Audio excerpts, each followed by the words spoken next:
Hi everyone, good evening. Welcome to At America. We are the U.S. Embassy's American Center. First of all, let me introduce myself. My name is Genara Jusuf, or you can call me Ara, and I'll be the e-guide for today. For those of you new here, At America is the U.S. Embassy's American Center that provides a space for Indonesians to learn more about the United States. And for today's event, it's called Metropolitan Toastmasters, Toastmasters Leadership Forum.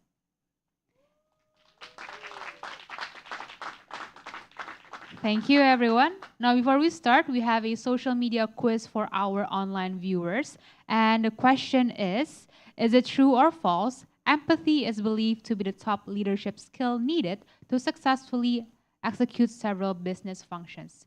You can submit your answer on our social media platforms. And for those of you who can answer it correctly, will receive a live shout out from us. And now I'll be passing the stage to our MC for today's event, as well as the president of Metropolitan Toastmasters Club. Everyone, please welcome Wilson.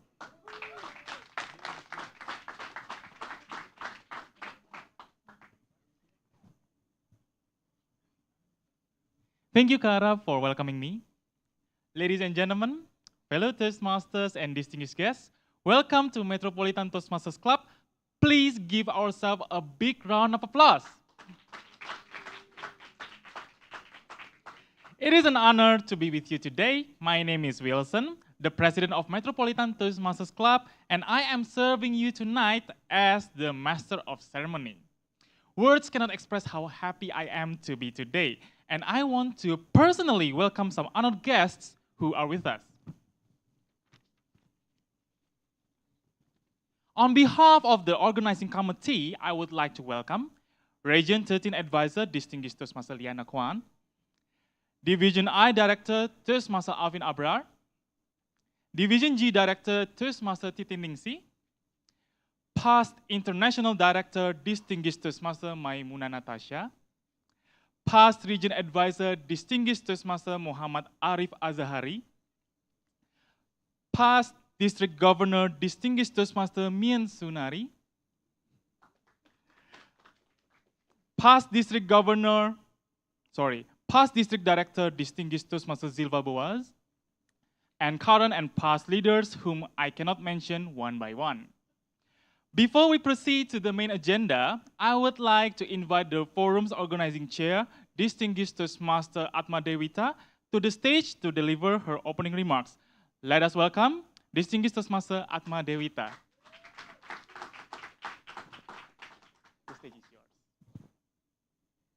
So thank you very much everyone who attend the event online and also offline in here at America. So my name is Atma Dewita. What do you think the first time when you hear the word Toastmaster? This is the very basic question that probably that you will hear in every Toastmasters meeting, and I've heard amazing answers. I thought Toastmasters is a cooking club. Some know that Toastmasters is a public speaking club, thanks God. But what people don't really understand is Toastmasters is where leaders are made. And that is why we would like to broke the Toastmasters Leadership Forum to you so that you can learn from the best of the best, creme de la creme of Toastmasters around us. We bring you our leaders so that you can learn from our leaders how to be a leader in all levels of Toastmasters organization. So you will not only see the leaders around you, you can also come to the leaders around you. Leaders are around you in your club, in your area, in your division, in the district, but there are also leaders far more above that. And you will learn and hear from them today. So what I would like to ask you today is to listen, to be proactive, to ask questions. This is a very rare opportunity for you to learn and connect with them. So use it to the max. And I think that's all from me. Enjoy. Back to Wilson.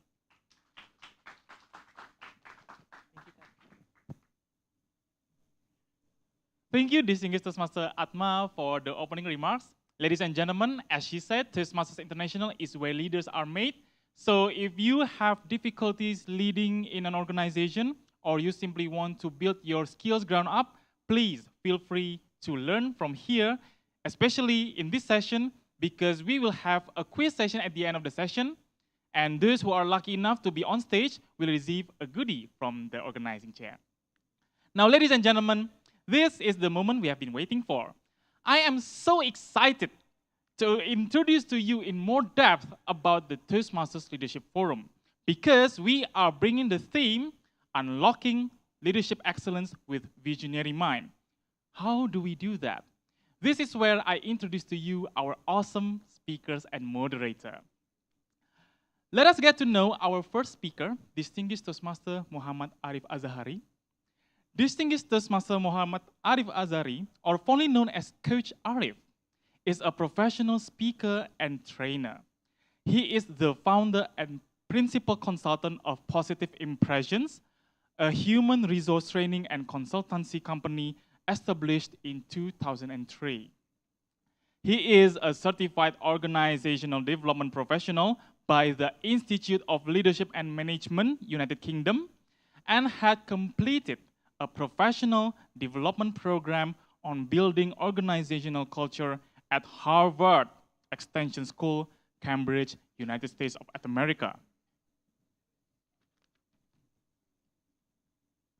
As a leader, distinguished Toastmaster Arif is the first District 87 governor and was appointed as Region 14 advisor for the term 2014 to 2015. During his term as the region advisor, Region 14 achieved 100% Distinguished District Award or better.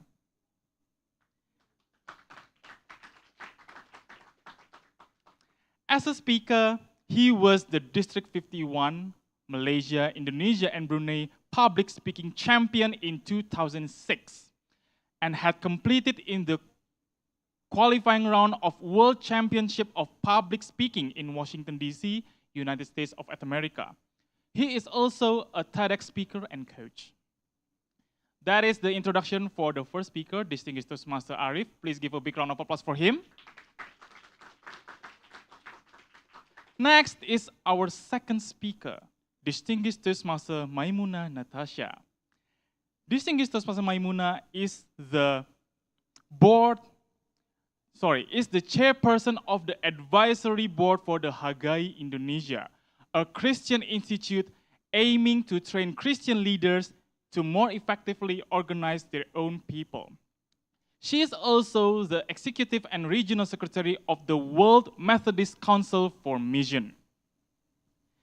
Distinguished Toastmaster Maimuna is also the District 51 governor, consisting of clubs across 7 countries in the term of 1999 to 2000.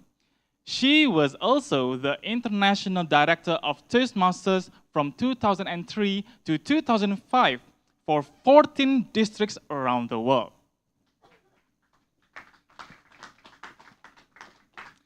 As a speaker, she was a faculty lecturer at the Methodist University. She is also an active trainer and speaker for various organizations and platforms nationally and internationally. Please give a big round of applause for distinguished Toastmaster Maimuna Natasha right there. Last but not least, not only do we have amazing speaker, we also have an amazing moderator. Meet distinguished Toastmaster Liana Kwan. An accomplished entrepreneur and business professional with a rich background in both family and personal ventures spanning over decades. As the driving force behind the family business, Liana has successfully managed and supported the growth of the enterprise. Additionally, as an entrepreneur, Liana has established a thriving presence in the education and beverage sectors, showcasing a dynamic and diverse business portfolio.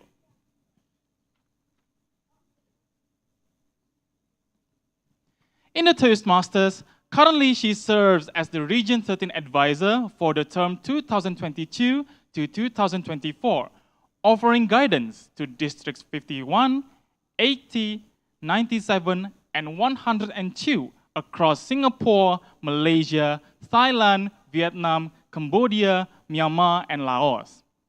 She has played a crucial role as the Chief Reviewer for Simplified Chinese for Toastmasters International from 2015 to 2022, contributing significantly to the organization's global language initiatives. Notably, Liana served as the District 87 Director for the term 2018 to 2019, demonstrating effective leadership and strategic direction within the Toastmasters community. Liana holds a master's degree in psychology and Chinese literature, showcasing a profound academic journey that aligns with a deep understanding at human behavior and cultural nuances. Please join me in welcoming this dynamic entrepreneur, seasoned Toastmasters, and academic scholar who happens to be our moderator today, distinguished Toastmaster Liana Kwan. The stage is yours. Good evening, fellow Toastmasters and distinguished guests. How are you today? Okay. Past International Director, Distinguished Toastmaster Maimuna Natasha, Past Region Advisor, Distinguished Toastmaster Muhammad Arif Azhari, current and past leaders. Welcome to Toastmasters Leadership Forum. My name is Liana Kwan. I am your moderator for tonight. First of all, I would like to extend the apologies from our CEO, Daniel Rex, Toastmasters International CEO, because of unforeseen circumstance, he couldn't make it to Jakarta, Indonesia. So I would like all of you to watch a warm message, a video from CEO Daniel Rex, and he sent his regards. Please. Hey, Liana, Dan Rex here. Hope all is well with you. As I mentioned to you earlier this week, unfortunately, there was a death in my immediate family, and I had to return to the U.S. for the services. This means that I won't be able to make it to Jakarta this week. I'm so sorry that you had set appointments for us, and please give my regrets to all those people that we're not going to be able to see. Hopefully, sometime in the next year, I'll be able to make it there, and we can make up for it. Thanks so much. Take care.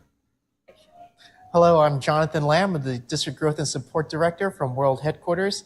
Greetings from Bangkok, Thailand. I would just like to say I'm so excited to speak to the members in Indonesia. I wish one day I would get to come and meet you in person. Greetings.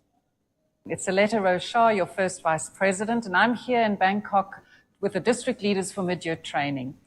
And I just wanted to send a really special message to you to encourage you to take the next step in your leadership journey.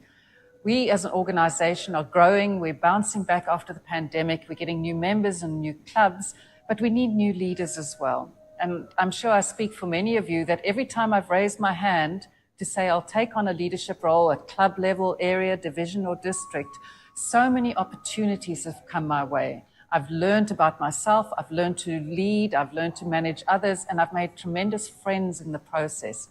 All that learning doesn't just stay in Toastmasters. It goes back to your family, to your career, to your community. And active leaders in Toastmasters become very effective people in their careers and their communities and back home with the family. So there's so much to gain. Yes, we'll keep you busy. Yes, you'll learn new things, but you'll have so much fun. So I encourage you to raise your hand next time someone asks you to take on a role. You've got so much to gain. We will keep you busy. We will support you along the way, and you will become just so much more enriched as a result. All right. Thank you so much. So please give a round of applause to our Aleta, Denerex, and also Jonathan.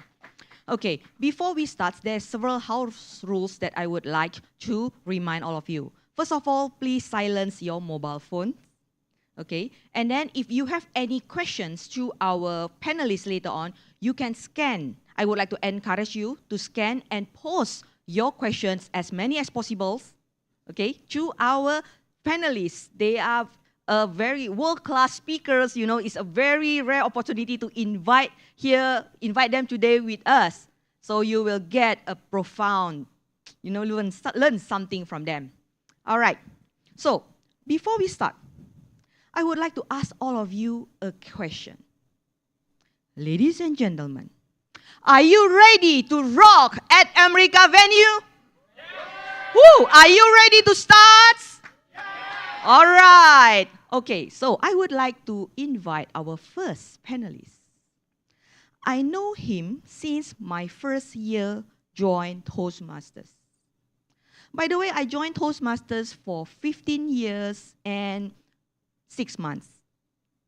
So, well, without you realizing, I'm also revealing my age, right? And the first time I became the EXCO, I attend the TLI training. As all of you, if you have been EXCOs, then we need to attend the TLI, okay? And he's the one who support me and guide me along the way in my leadership journey. And he is the one who keep remind me that people love humble people. So, you know, if you think that become a leader, if you just sit down here beautifully or handsomely and then just give order, you are totally wrong.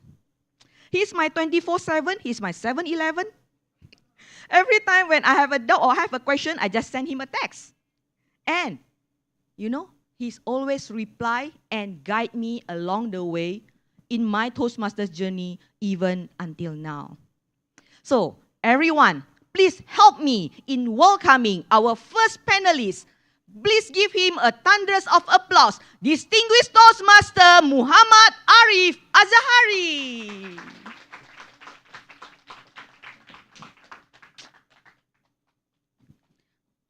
All right, and then let's go to the second speakers. I know these panelists during my term as division governor.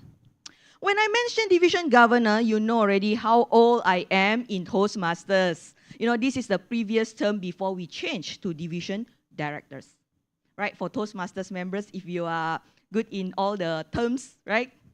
So, first time I heard from her speech, this is a her, okay? From her speech, she shared about the values of life. And, well, I'm also, of course, very curious. What is the value of life, right? So what are you going to talk, like, what are you going to share the values in Toastmasters, as this is a non-profit organization. At here, we learn about the public speaking and leadership. Then she shared that, well, I want to live my life to the fullest and to die empty. And it's remind me that in Toastmasters, even in our life, it's not about take, but it's about giving. And I believe that all of us will learn a lot from these charismatic leaders. Please help me in welcoming our past international director, distinguished Toastmaster Maimuna Natasha. Please give her a round of applause.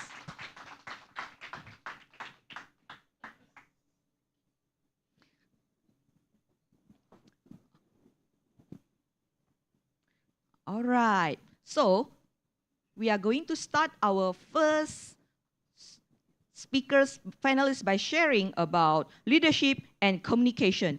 Are they inseparable? At Toastmasters, we are learn about public speaking, we learn about the communication, and of course, as like what our OC Atma said that Toastmasters where leaders are made. And at here, we encourage all of you to take the leadership roles. But what is the connection between communication and leadership? Please, let's listen to our first panelist about leadership and communication. Are they inseparable? Please help me give a thunderous of applause to our first panelist, past region advisor, distinguished Toastmaster, Muhammad Arif Azahari. The stage is yours. All right, thank you, moderator Liana, for the introduction. You know, when she said that I'm her 365, 24/7, 7-Eleven, thank God I wasn't sound like a bank. Right, thank you, Lena. A very good evening to everyone, online and offline. It's a pleasure to be here, to be on this special platform, to be sharing about leadership and communication. So, to start off with, to answer the questions of whether communication and leadership is inseparable, I think to me it's like a kind of like a cliche, because you know very well that to lead, you need to communicate. Like I think this is a clear fact.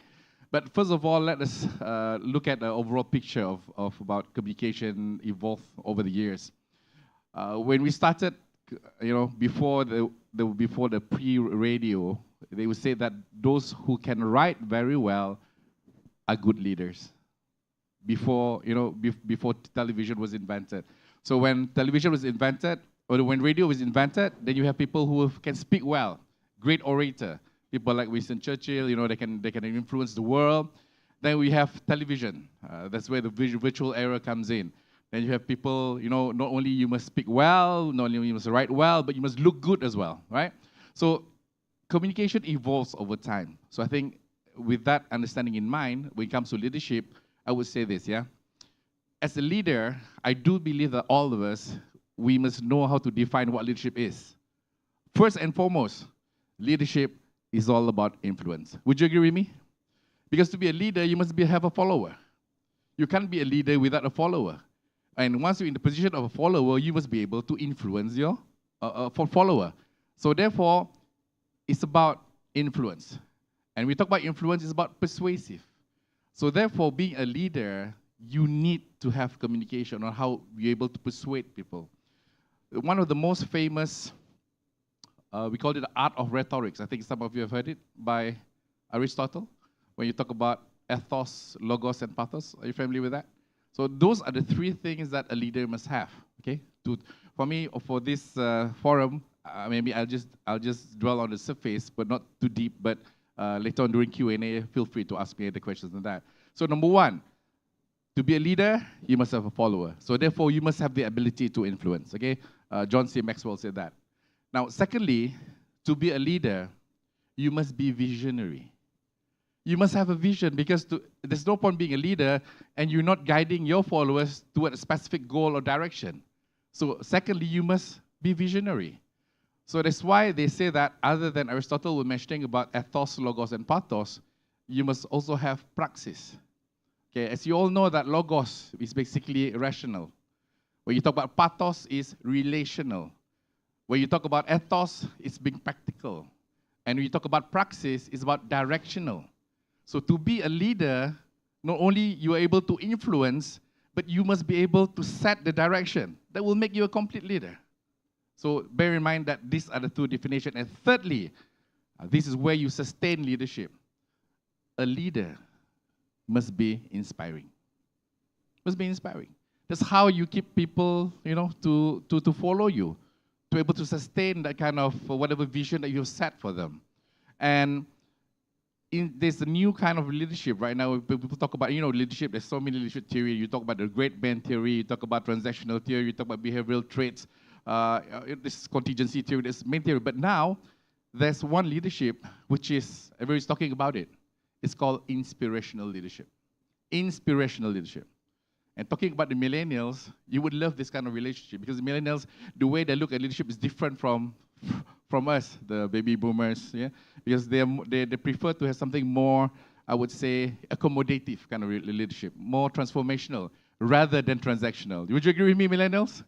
You wouldn't like people to, give you orders. Okay, I love that. Okay, so inspirational simply means that you as a leader, you have the ability to make your followers not do things because you want them to do, but you have the ability to make them do things because you make them feel that they want to do it themselves. And that's kind of deep, right? Hashtag deep, right? It's not going to be easy. So inspirational leadership, how do you create that? It's simple. You must first be an example to the rest. And don't ever fear of making mistakes and sharing your mistakes. Just now, I love the question that's being posed by Ara earlier on, talking about the factor of empathy. So inspirational leadership has got to do with a lot about empathy, putting yourself in other people's shoes. People will only be inspired in you if they can see themselves in you as a leader. Not all the good things, not all your success, not all the ethos. They can see themselves, the failures that you have, they can see themselves in you. As a leader, sometimes we need to act like a mirror. So that's how the process of buying in comes. Don't be afraid. Once a leader, don't be afraid to share your failures. Don't be afraid to share your setbacks, because that will become a mirror for your followers to see that, hey, my leader was just like me. And once you've done that, they'll be able to see themselves in you, and that's where the inspirational factor would come in, right? So learn. So some people say, Coach, I don't feel comfortable sharing my failures with my followers because it will only reflect on my weaknesses. And I can tell you, no.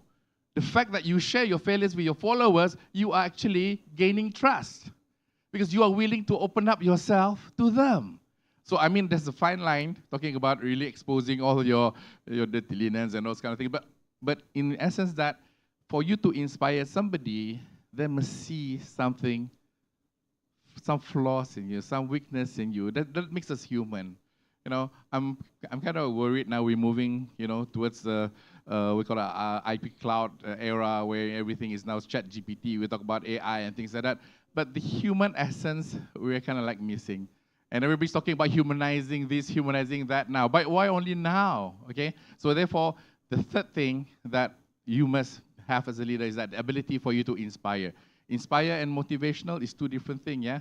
You inspire, you push people. You motivate means you push, but inspire means you pull. So to say that, to recap, within this short, as a leader, there's three things. What is the first one? You must have the ability to influence. Secondly, vision. Yes, because that is directional. The praxis, we call it. Yeah, you must be able to set a vision, a direction. And thirdly, to sustain this all, you must be able to inspire.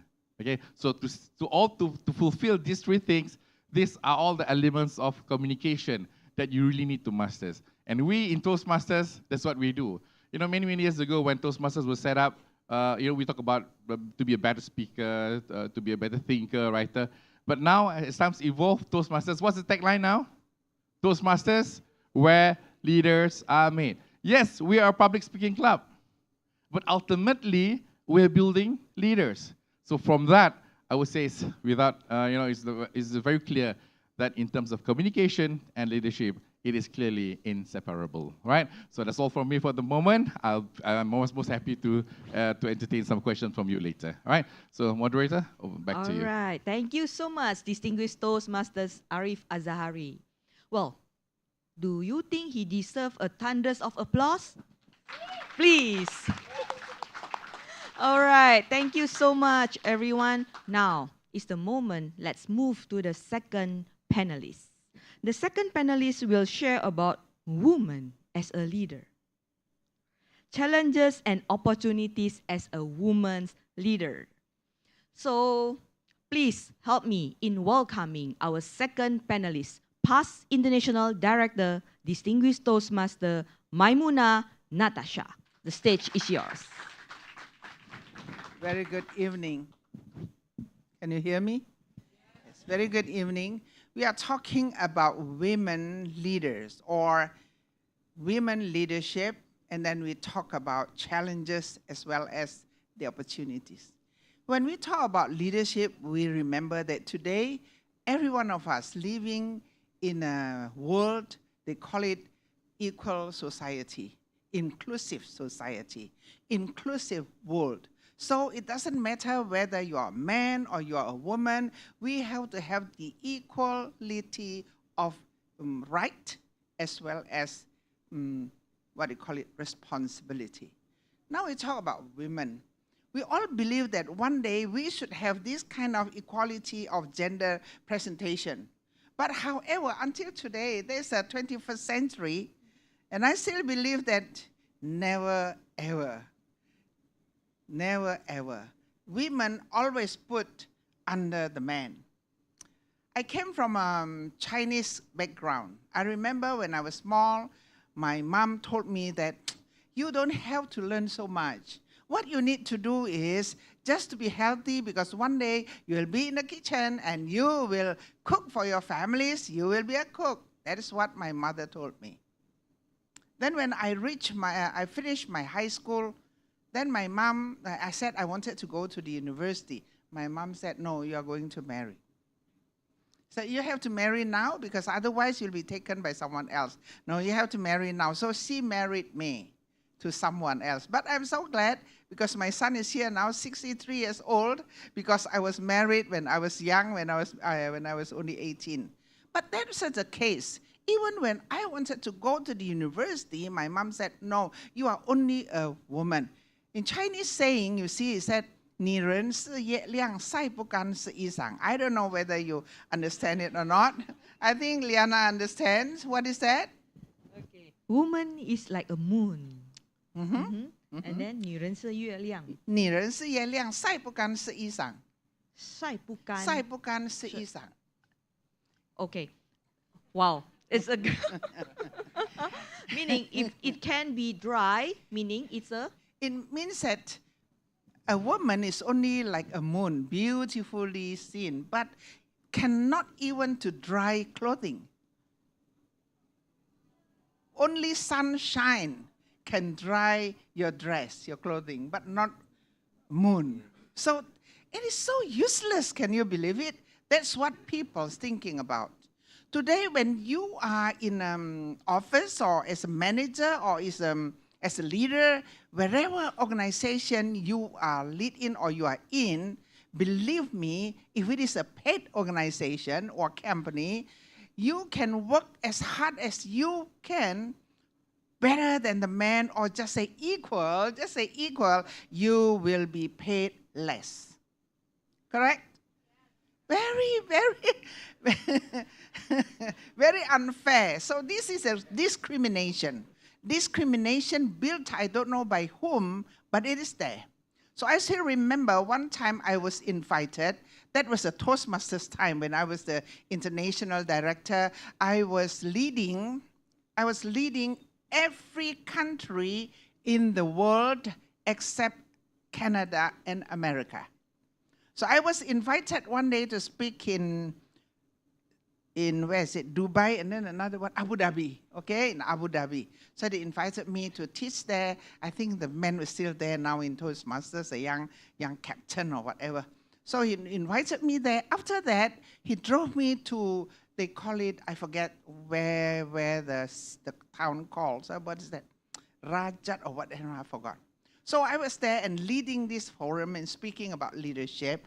And there was a few women were there, women, and I spoke to them. I said, all women, you have to stand up, be leaders.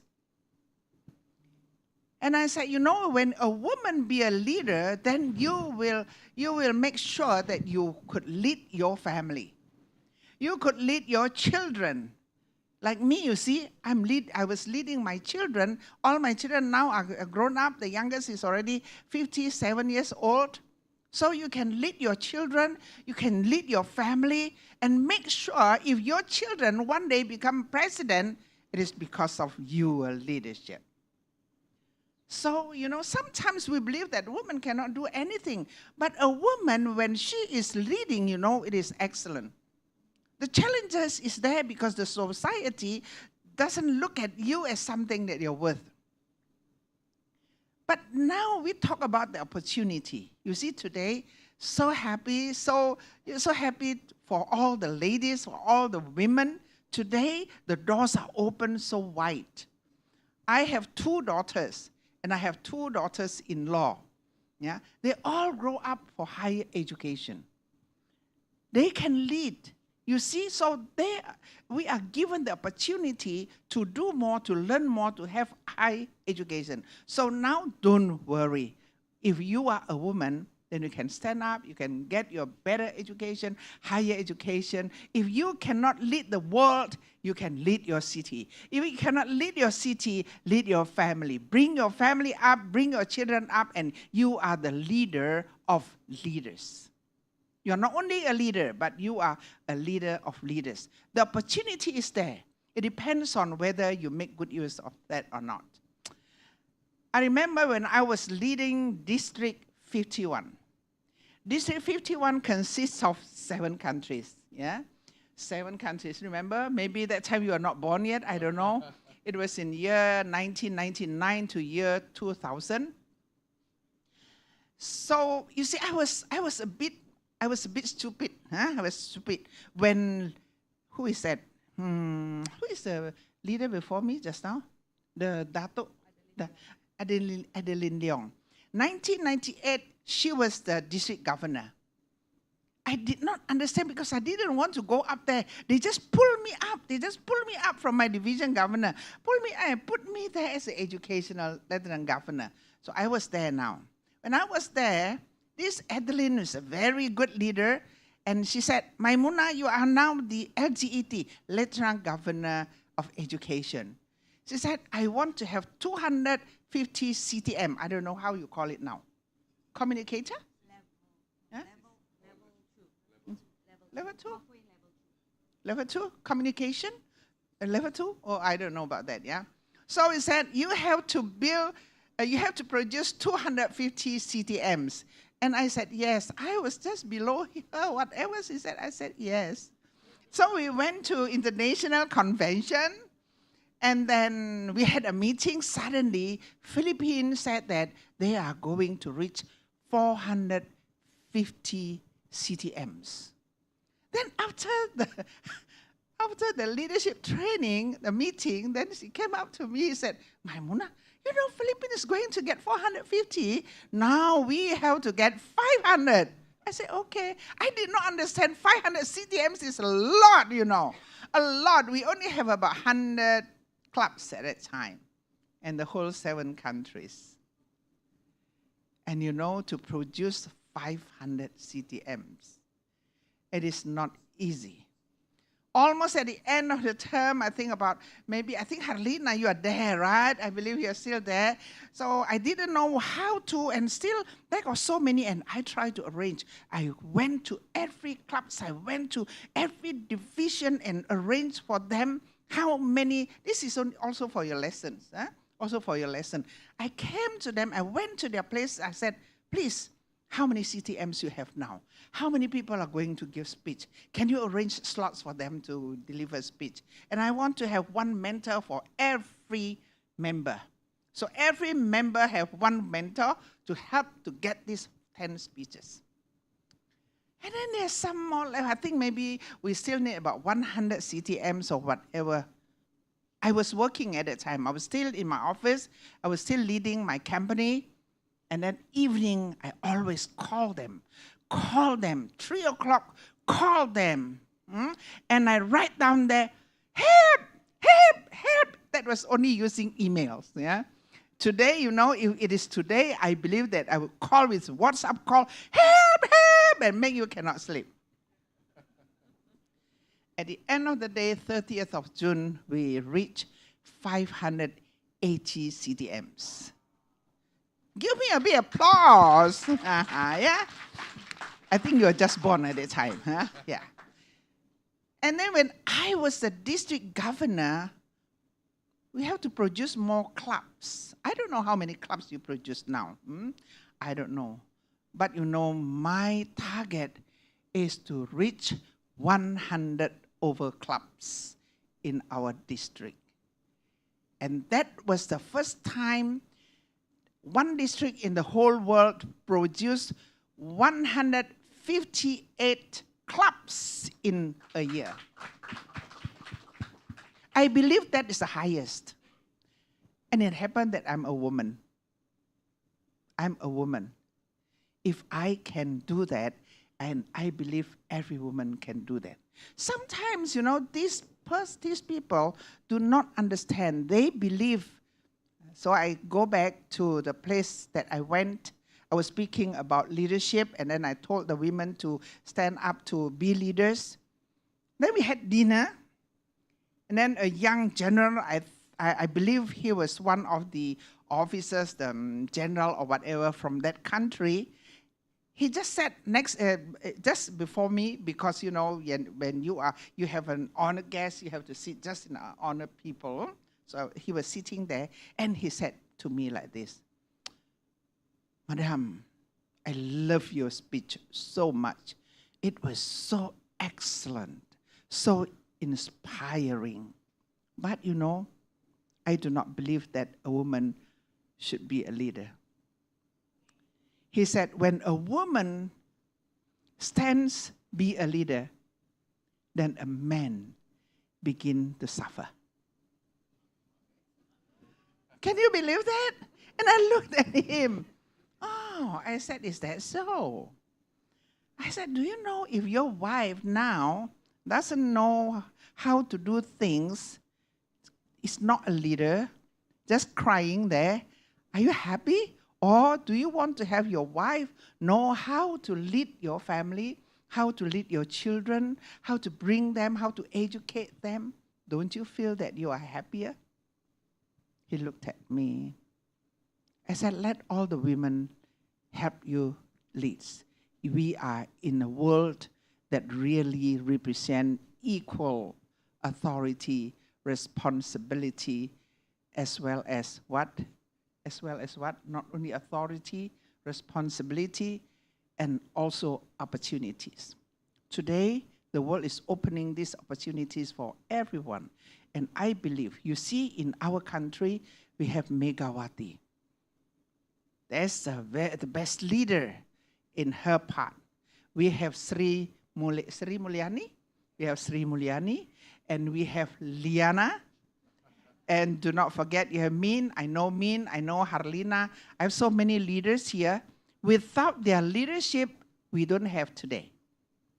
It all begins from them, from each one of them.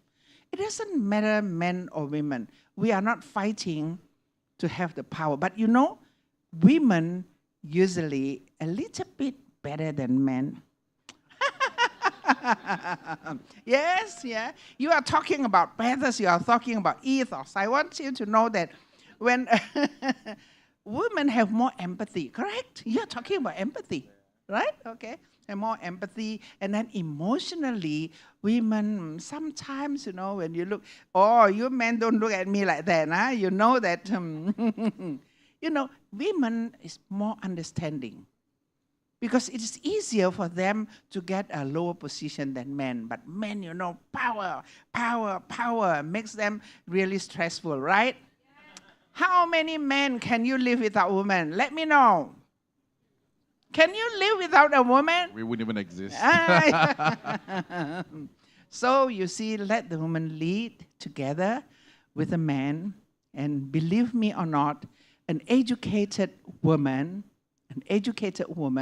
a leader woman, they will understand the man more, and they will be more, they listen more, and they have more empathy, and they know the hardest way of leading, so they will understand men more, rather than crying and crying. So that's for today, but I like to really welcome your questions. Whatever question, if I don't know how to answer, I have Liana, and I also have Arif.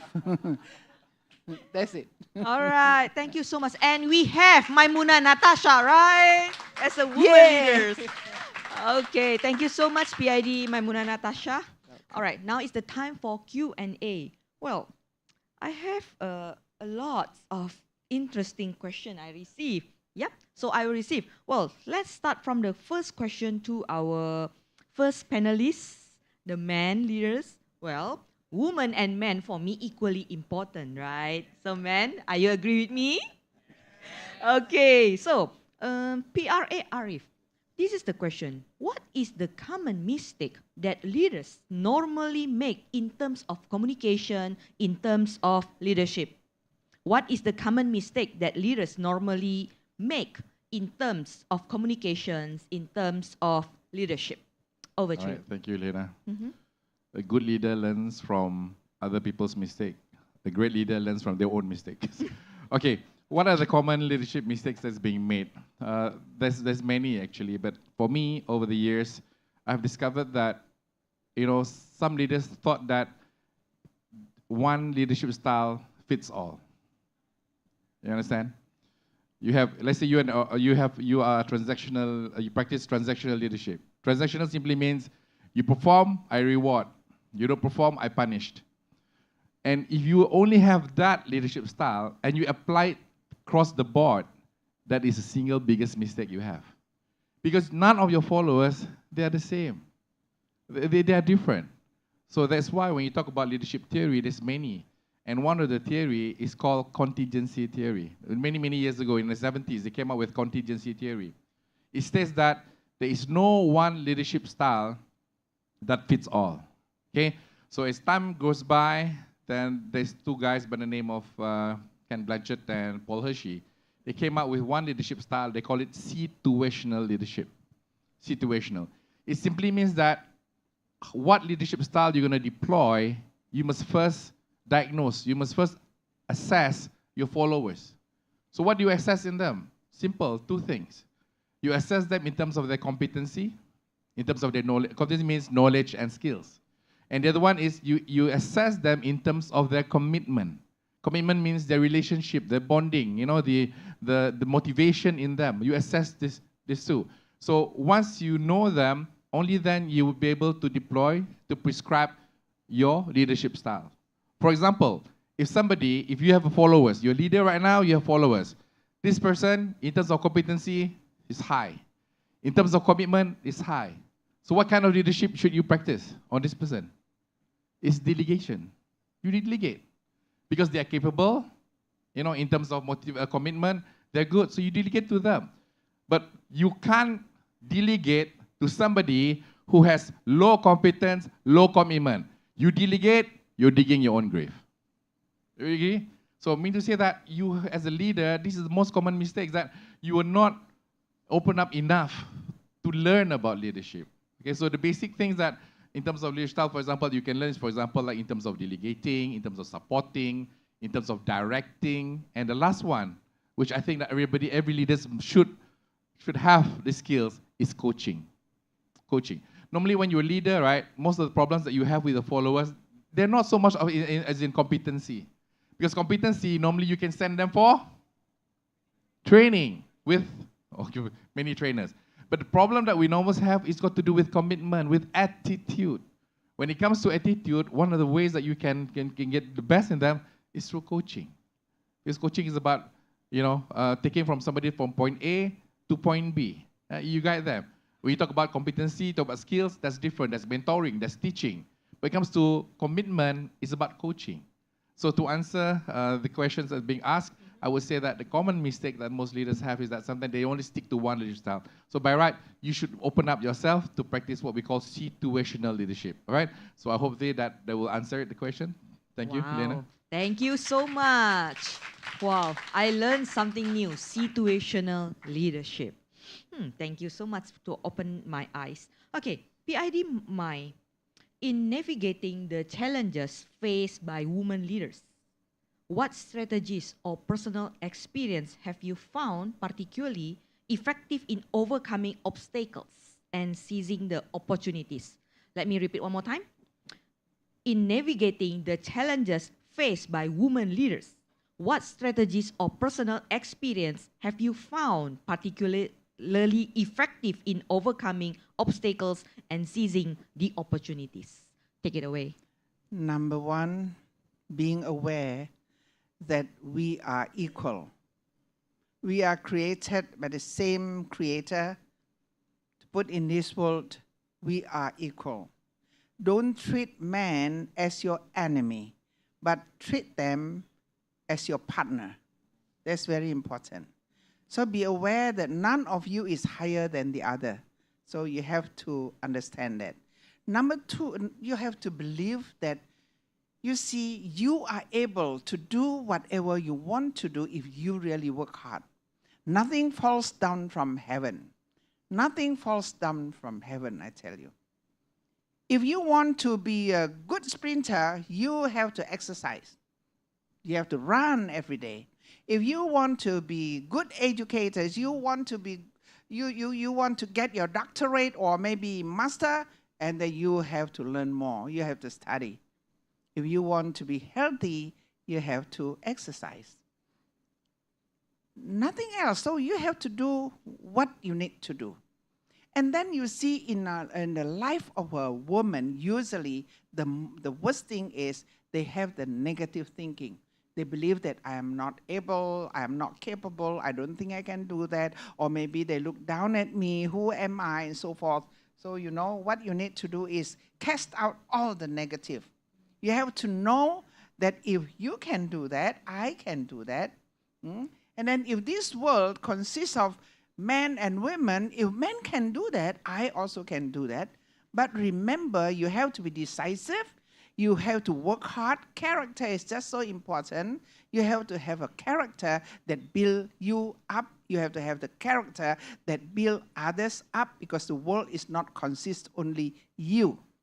But this world is for everyone on earth. You are not living alone, so you are not going to overpower them. Remember that. And then at last you see, whatever you do, you have to really bring your excellence out of what you're doing. Be excellent. Sometimes you believe that I don't think that I can do that. You see, people ask me, I'm only a woman. Remember that I'm only a woman born in 1942, still very, very conservative.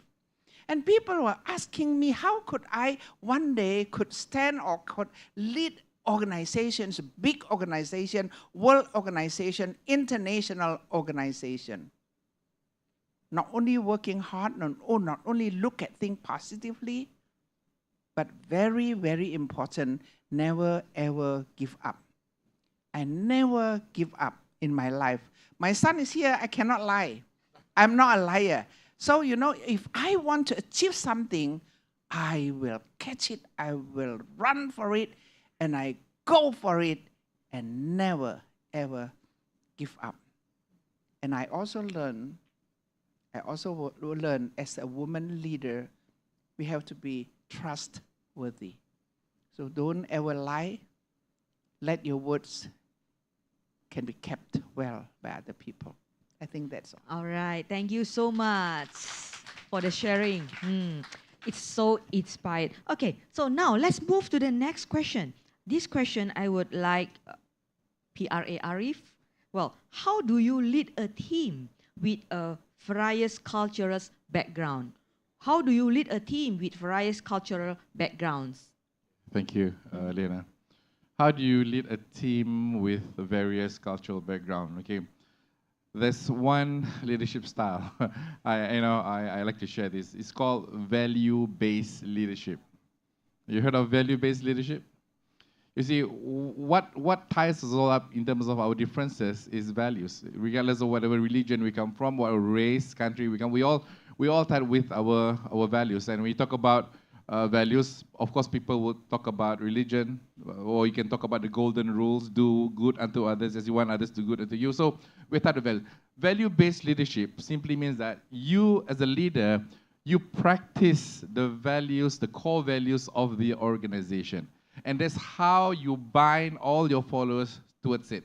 So using that value-based. So this is the, what do you call it? I mean, we have a lot of examples. For example, like, Japanese company, they're very successful. Talk about Honda, Sony, they practice zero defect policy and things like that. Those companies, they have really strong core values. Okay? There's many, many kinds of values. There are core values, shared values.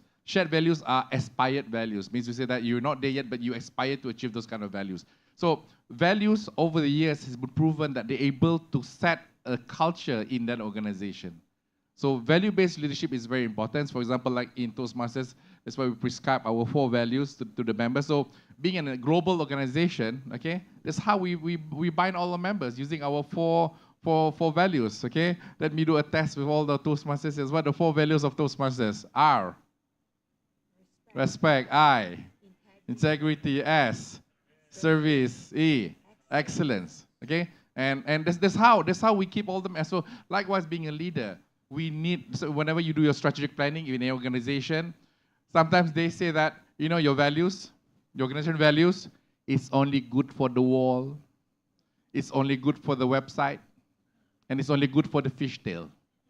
And when you go and ask their workers, what are your company values? Maybe they just remember the acronym. But by right, when you talk about value-based organization, value-based leadership, value-based society, we are the one who really live the values that have been prescribed to all of us. So that is one way that we can prescribe in terms of a multicultural organization, that we must, because you talk about values, what is values? Values are principle. Values are something that you hold on to dearly, not just something that you just play around with, no. Those are values. So you must really, really hold on to that values. And of course, most people sometimes they found that values are very difficult to practice, because sometimes some organization, they only use values and they did not put a description to the values. There are no descriptors. There are no actionables on how that value should be translated into their day-to-day activities. So I think that's another one step further that you can do, that you can even provide descriptors to each of the values that you have, so that your followers will be able to understand clearly what does this value stands for in terms of your actions.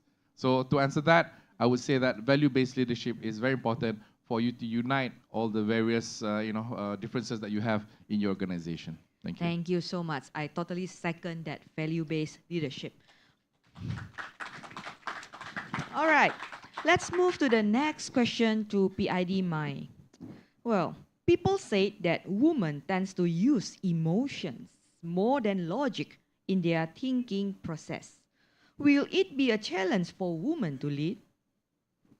So I believe this question must be from men. Sometimes emotion is not good, but in many ways, emotion can bring happiness to your life. How many men want to connect with women without emotions? I don't think so. Just make good use of your emotions, correct? So you see, everyone got emotions. Sometimes people cannot bring out its emotion. Just keep the emotion. I said, that's not good. But you know, you have to share your emotion in a correct way. How can you make good use of your emotions? You see, when your man comes home or your husband comes home, when you don't have emotion, and then when they ask, how are you today? Good. So what? People don't like it, but you're like, hi, you're coming back. Oh, I'm so glad to see you. That's emotion. Do you like it? Yes. So what is wrong with emotion? It depends on how you make good use of that, right? All ladies say yes? Yes. Will all the men also say yes? Good. So that's how you make good use of your emotions. All right. Use the right way.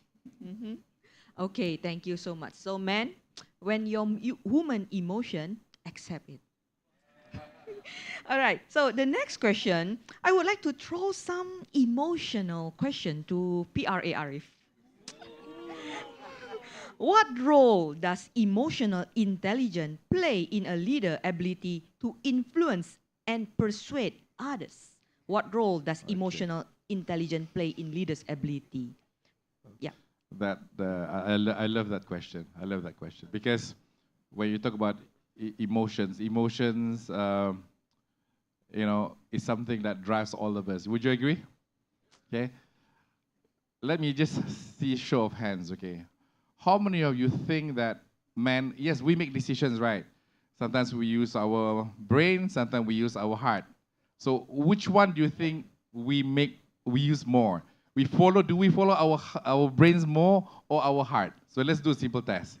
Who do you think that we make decision more using our brains? Put up your hand. Thank you. Who would would agree that we make decision more based on our emotions? Put up your hand. Okay, I see more emotions, but some that did not raise up their hand because they make decision more on the tummy. Okay. Research has stated that actually we make decisions more towards our emotions. You know, if you guys you can conquer your emotions, you can conquer the world. For example, do you want to be rich? Do you want to be billionaire? So why are you not? Why are you not? Because, for example, okay, you want to be rich, you must do business. Business, too risky. That's emotions. Afraid. Business, I got to see people. I'm so shy.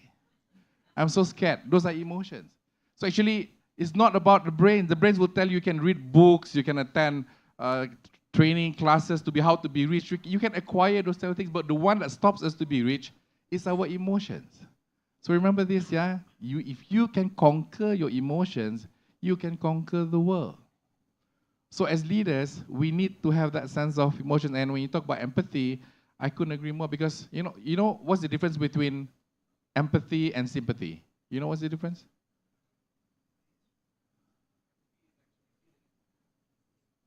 Empathy is feeling it. What about sympathy? Acknowledging it. Yeah. So there's many levels of care, just to share with you, yeah? As the leaders, you must know this. The lowest one is called pity. You know pity? Something happened, no, I pity you. That's it, full stop. Okay, these are 4 levels of care. The second level is sympathy. Sympathy means, okay, I understand you, I know. That is sympathy. The third level is empathy. How does empathy differ from sympathy? Empathy means you put yourself in their shoes and you offer, okay? You offer some help. But the highest form of care is what we call compassion. What's compassion? Doing things without expecting rewards. But you're not expected to practice compassion in the workplace. Who do you practice compassion with? Your family. Your family. Your spouse, your kids, your parents. You don't tell your kids, here, mommy give you 1 million rupiah. Next time when you grow up, you pay back, okay? You don't say that. We spend millions and millions of rupiah on them, right? Without expecting. So those compassion. So the least that you can do as a leader is to practice empathy. So that's where, when you talk about earlier on, we talk about inspirational leadership. It's about the ability for the leader to see what the followers is going through. You know, like for example, they have got problems. You don't just shoot them and say that, I don't like this, I don't like that. You call them and you ask them, you know what, lately I've seen, you're not happy, when you talk about EQ just now, EQ is the ability for you to read emotions. To be a good leader, you must be a good face reader as well. If you see somebody coming to the office like having like very looking very down, you must ask that person, "Are you okay? Are you feeling good?" You see, that's the first thing to practice EQ. You must be able to read the faces. If people are smiling, you smile at them again. And sometimes I would say bosses are, your smiles are so much different from your followers. Bosses' smile are just like weather forecasts. When they walked in, right, when leaders walk in, when they smile, the weather forecast is like, wow, the weather today is expected to be fine, to be bright until evening. But if you come to the office with a long face, thunderstorm will happen at 1 or 2 spots and will endanger the small ships as well as the fishermen, for example. So those kind of things. So EQ is very important. You know what they say? IQ, for example, like for some of you here might be some new graduates, IQ will just qualify you to qualify for the interview. But what lands you the job is your EQ. So EQ is for you the ability for you to feel, to understand your own emotions, at the same time emotions of others. And the easiest way is to be more, I would say, mindful about reading people's expression. Some people say, oh, EQ is like you're giving up, you're very weak. No, it's not. It's not about letting people step on your head or on your tail, on your feet, or whatever it is. No. Sometimes you just have to stand on your right. But the key thing is for you to understand other people's emotions as well as your own emotions, and you manage. The formula that I normally use for EQ is think, feel, act. Repeat. think, feel, only you act. Whatever our actions is triggered by what we receive from our five senses. We can't be doing something which is not triggered by our five senses. You see a beautiful lady, what do? It's all triggered by what you see, right? Okay, so therefore, people with low EQ, simply that they see something without filtering, without trying to evaluate whether the action is going to be positive or negative, they straight away they do it. And they hurt people by the words they say. They hurt people by the actions that they do. So EQ simply means whatever you receive through your five senses, you filter it with your emotions. Ask yourself, whatever I'm going to do next, is it going to be good or not? If it's not good, don't do. If it's good, or by all means, do it. So EQ is a very strong mechanism for us to build relationship. And last thing is that, you want to know whether you have high EQ or not? I just want to ask you one question. Do you have many friends? Okay, so that answers it. Okay, over to you, Elena. All right, thank you so much. Please give him a thunders of applause. You know, to balance it, just now I asked PRA Arif about the emotional question. So I would like to ask a logical question to our PID Mai. All right, so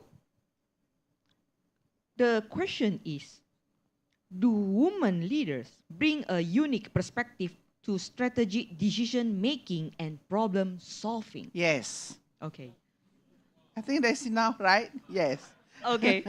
If you do not think strategically and act it out, you won't be a leader. Correct? I think that sentence is more than enough, right? All right. Okay. So this is the question I would like to give to both of you.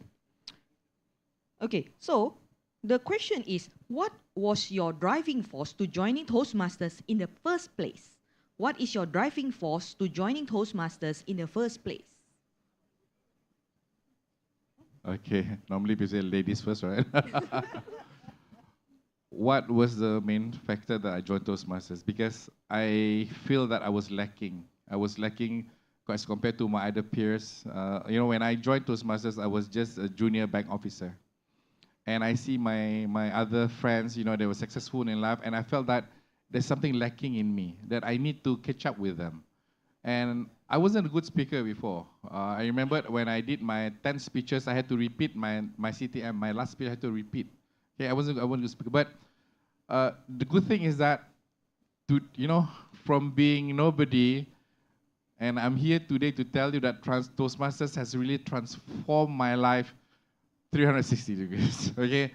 From a bank officer, okay, a junior bank officer, because of the confidence that I gained from Toastmasters, I was able to get promoted to a senior executive, to a manager. And not only that, when I got my DTM back in 2002, I even have the guts to resign from my employment. And I set up my own company, my own training company. And all this confidence came from Toastmasters. So when you talk about Toastmasters, if you think that the end product is public speaking, you're wrong. The end product for Toastmasters, the end product of public speaking is confidence. And with confidence, you can do whatever you want. So don't just limit to think about Toastmasters, it's just about public speaking. It's just a means, it's just a vehicle. But the real end product is about confidence. And today, 20 years, my company is about 20 years old now. I sit in front of you, I travel around, giving talks, and to make it short, what I used to earn a month before, I could even earn it half a day now. So just to give you some comparison, okay? What I used to work for a month before, and now I could just earn it could be in 1 hour. So that is the kind of the product that I got from Toastmasters, and I'm very thankful to Toastmasters. And I wish all of you see the value of Toastmasters. But other than that, now, as they say, like, being a leader, before you're a leader, it's all about developing yourself. Now you're a leader, it's about developing others. Okay? So that's why it's payback time. So that's why, like I'm spending these few days with all of you here in Jakarta. I love doing it because that's my passion. That's where my heart is. It's all about paying back. So Toastmasters gives you that avenue as well, okay? So remember this, yeah? First, you join Toastmasters because you want to develop yourself. But believe me, after a while, you believe that once you have the confidence, you'll be able to develop others. And that is the beauty of Toastmasters. Right? All right, thank you. So let's proceed to Ibu Mai. A woman loves speaking. Since I was young, I loved speaking. I loved teaching. So I did teaching. I taught in the university. I was one of lecturers in our university. But I always believed that my speech was not good. I didn't know how because I just never learned before. So I felt that something was missing. What? I did not know. So I was trying. I love reading. I read a lot of books, but I just could not find this public speaking book, the best public speaking books. You tell me about Dale Carnegie, you tell me about that. I read all that, but still couldn't find and could not be a good speaker. So one day I was reading Reader Digest. Intisari or Reader Digest, I forgot. Yeah, I forgot. Because these two books belong to me. Every month, every week, I bought this book. So I read the book and I saw Jakarta Toastmasters Club. I did not know what was that. Then it was, the meeting was in, what is that? PLN or what? I forgot. Close to the station. Close to the station. Station Gambir, close to Gambir. Yeah? I forgot the name. So I called that center. And they said, oh, if you want to talk about these Toastmasters, I give you a number. So they give me one number. That's Fanny Cristanto. That's Eta's mother. So I called Fanny and he said, we have meeting every Monday. So I came. And then they asked me to deliver my first speech the next Monday. So I came, I delivered my first speech. Could you believe it? In 4 minutes' time, I have spoken 37 hours. And I didn't know what's wrong with that. Because when I spoke, I used to, and I felt very proud of me. Yeah, very proud to be able to say, it means that I was great. Then I learned step by step. And just for younger Toastmasters, I was very diligent. Every week I delivered my speeches, every week. So you see, in 1993, I joined Toastmasters. 1994, I was leading the education. 95, the president. 96, area governor. 97, division governor. 98, LGET. 99, district governor.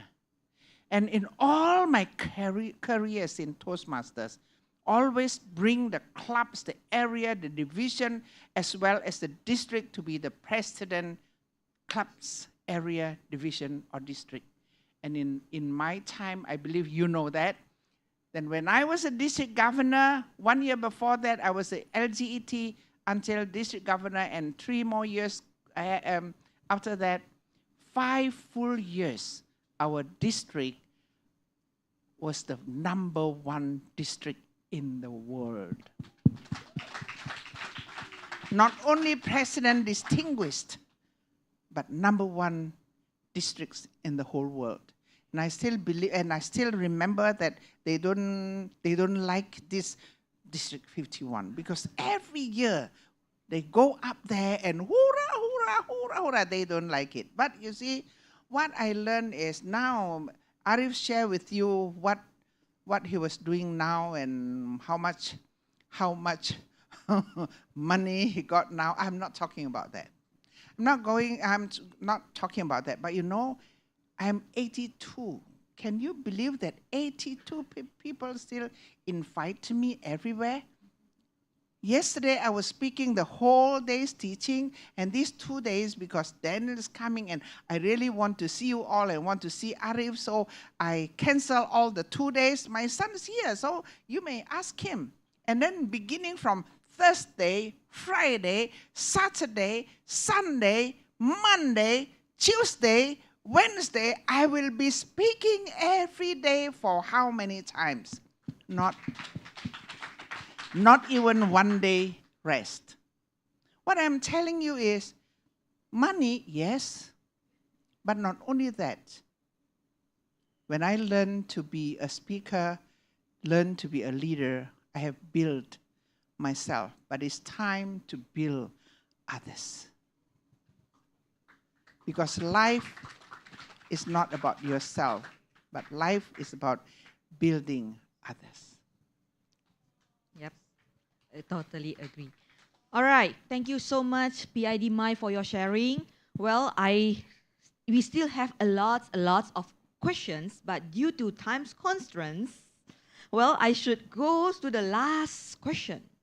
Well, so let's go to PRA Arif. In wrapping up, what piece of advice would you offer to our future leaders who aspire to strengthen their communication skills and become more effective in their leadership? Okay, thank you, Moderator Liana. Simple. Okay, I think hopefully that we all can get this message very well. First of all, as a leader, you must first be able to think rationally. So to be a leader, you must take care of 4 things: your head, your heart, your hand, your feet. What is it? Your head, your heart, your hand, your feet. In what context? Your head, thinking. Think rationally. As a leader, you need to read as much as possible. As a leader, you must be knowledgeable. Okay? As a leader, you must be hunger for knowledge, so that people can say that you're learned. This is how you gain respect. Secondly, as a leader, you must practice empathy. Okay, that's we call it the pathos factor. This is the logos, the logic. This is the pathos, the emotions factor. Okay, you need that. I still remember in our crowd today, Ibu Min, I like to give special recognition to Ibu Min. She's a very high pathos leader. You know, she understands people, she feels for people. So thank you, Ibu Min. She's my source of inspiration as well. Likewise, Ibu Mai and also Liana. Thirdly, your hands. Your hands is basically ethos. Your hands is basically, we talk about when you do things practical things. Practical means you cannot just lead with your head and only with your heart, but you don't do things. You need to do. You need to build your credibility, because ethos is all about ethics. Ethos is all about your credibility, your proven track records, your accomplishment, your awards, the recognitions that you have. As a leader, you need that, because you need to influence people, and people will only be able to influence if they see that you have past credentials. So you need to do things. And lastly, as a leader, you must have your feet. Why do I say it's your feet? Because that is praxis. Praxis means directional. You must have a vision. A leader moves things. So therefore, you must have vision. It's only with your leg that you'll be able to move forward. So to be a good leader, you need 4 things. Okay, as I said earlier on, your head, your heart, your hand, as well as your feet. Means to say that you must be knowledgeable, you must be empathetic, okay? You must be a goal-getter, you must be a doer, and lastly, you must be directional, you must be visionary. If you practice these 4, I do believe that you can go very far in your leadership journey. And I wish you all the best, because you guys are amazing. Okay? Ooh, amazing. Thank you so much, PRA Ari, for your insightful wrapping up.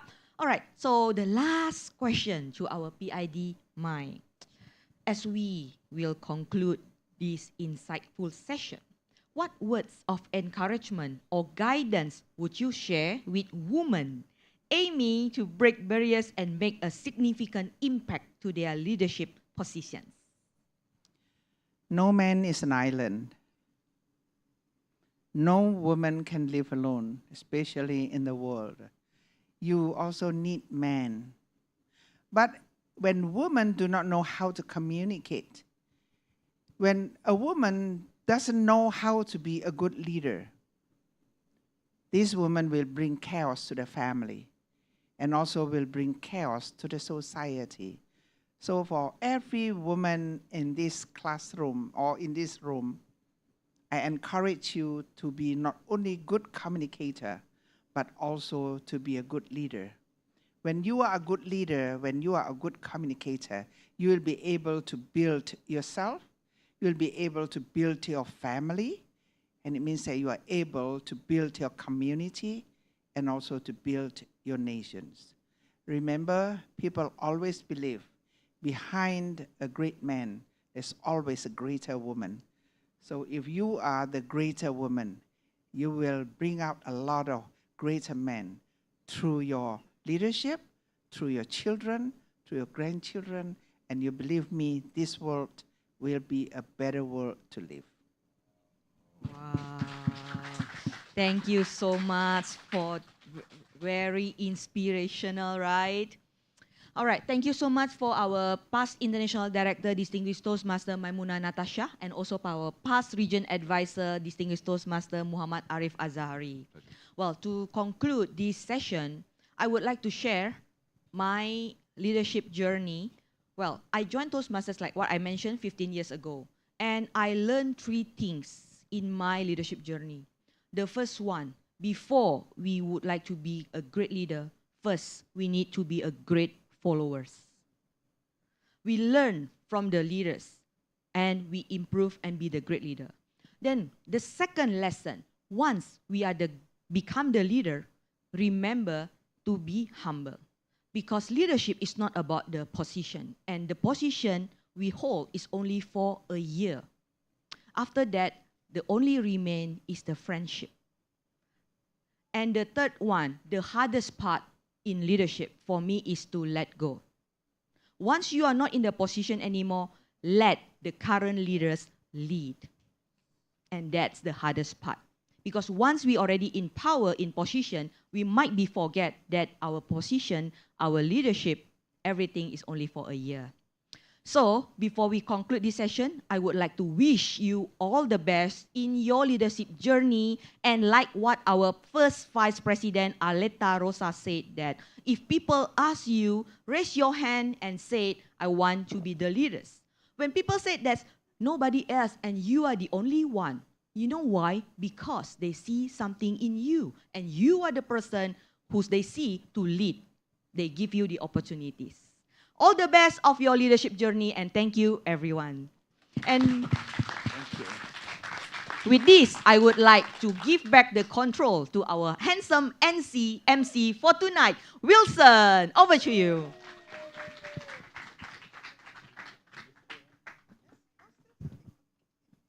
Thank you very much, Distinguished Toastmaster Liana, PRA Arif, and PID Maimuna for the wonderful session. We have learned a lot from you. Please give a thunderous applause to all these 3 who have enlightened us all. Now, I would love to conclude this, but I would love to delegate this to someone else. If someone wants to share what they learned from this session, they would get a special prize, something that can only be earned from this session, a special pin. So can anyone raise their hand? Yes, please. You may stand up and share with us what you have learned. But first, could you introduce yourself? Hi everyone, my name is Walter White. Oh, sorry, my name is Shaukizwa Kirkiswara. I am actually a current member here in Mass Toastmasters. So, in terms of the things that I learned, especially in terms of leadership, I'm really honored to hear all of the amazing input from all of you guys, especially about being able to understand emotions. Because right now, currently, I am taking emotional strategy, and one of my biggest goal is to understand people's emotion, because back then I am very emotionally unstable until now. Until now. But it really gave me another fresh glimpse or a really fresh view on how to interpret leadership. So I would like to say thank you so much for all of the amazing sharing that you guys give. And yeah, hopefully maybe soon or in any future I might be a leader and really remember all of the things that you guys said. Amazing. Thank you very much, Toastmaster Xiaoqi, for being vulnerable with us all. I didn't mean to be funny, but okay. All right. Before we close this event, I would like to, on behalf of the organizing chair, to express our gratitude to our wonderful speakers. And so I would love to welcome our organizing chair, distinguished Toastmaster Atma, to give a commemorative gift to the speakers. So can you help us? Cameraman, please be ready as well.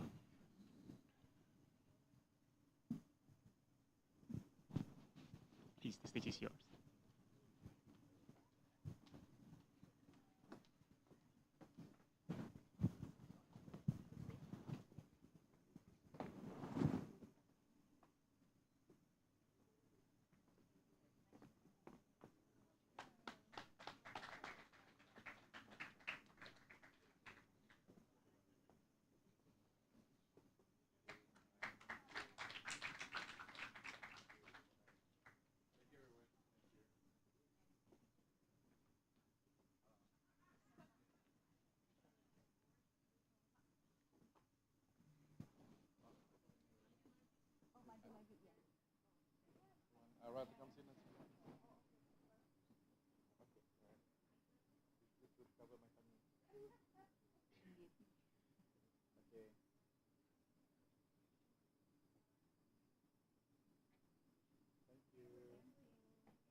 One more, sorry.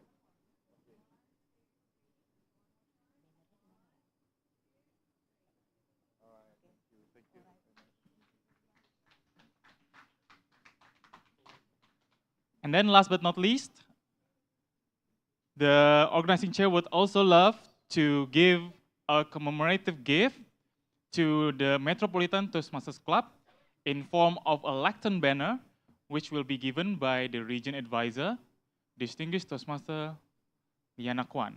Now the receiver, since I'm the MC, will be the Vice President of Education, Toastmaster Albert. Please come to the stage.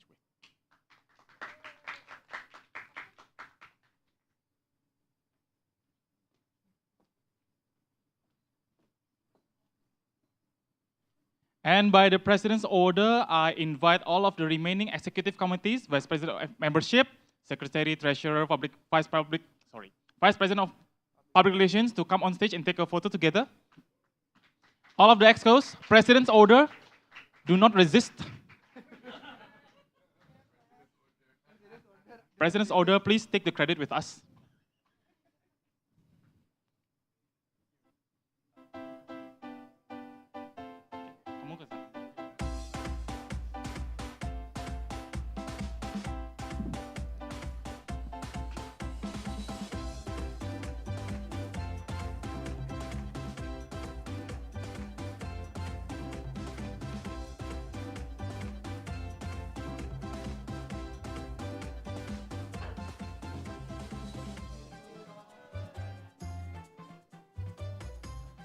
All right then, with the photo session in end, I actually forgot to give you the pin. I'm so sorry. I will give this to the end of the session, okay?